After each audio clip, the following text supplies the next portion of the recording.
So last night I'm hanging out with some friends at a pub, watching sports, downing some drinks and bantering, when this young lady walked in and sat on the table across from us.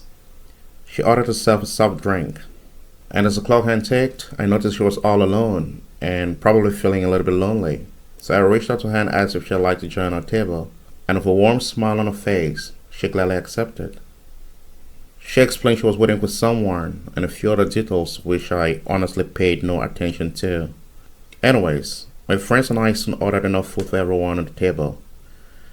It was mainly chicken and beef.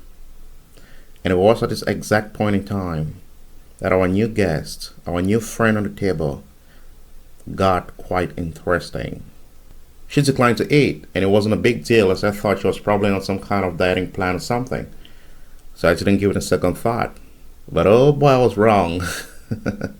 As it turned out, our new friend wasn't trying to watch her weight or anything like that. It will only be a couple minutes into enjoying our meals when she will proclaim herself a vegetarian.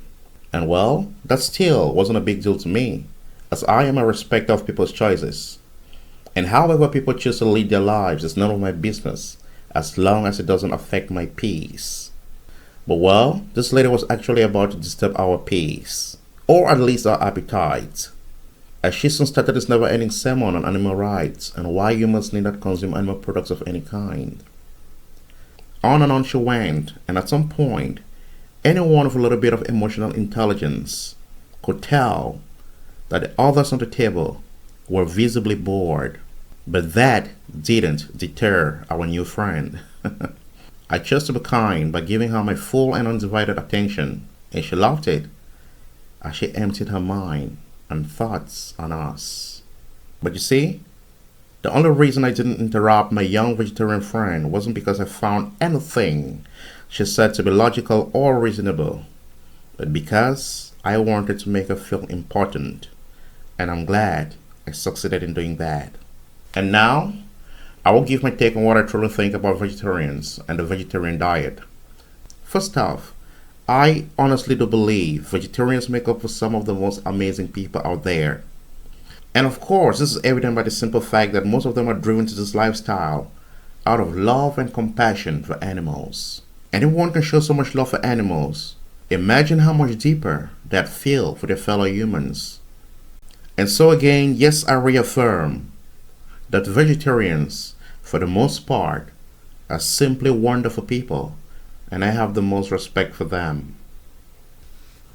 But you see, just because they can be extremely empathetic doesn't mean the philosophy they live by is logical in any way, shape, or form.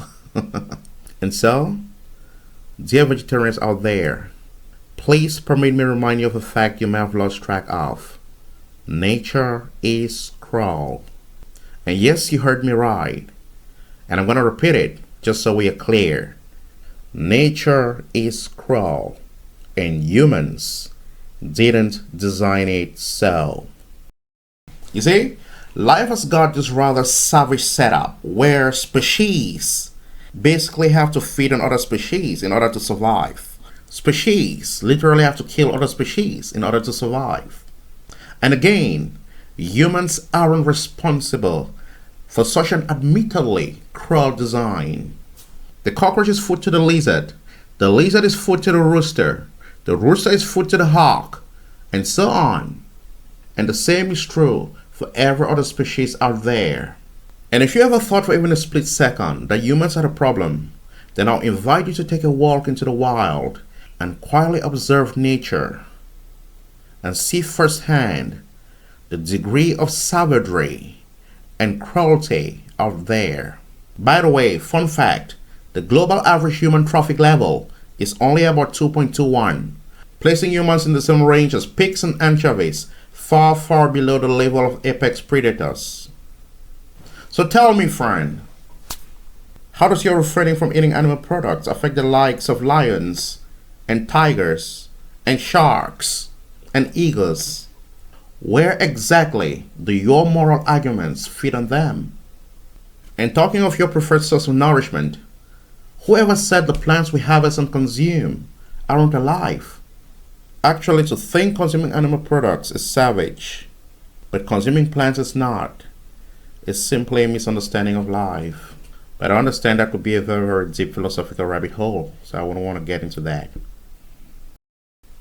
So now you see, like I earlier admitted, your feelings for animals is very much understandable, and perhaps it'd be better if the architect of the universe had designed it a little bit differently. But as it stands, my friends, it's what it is.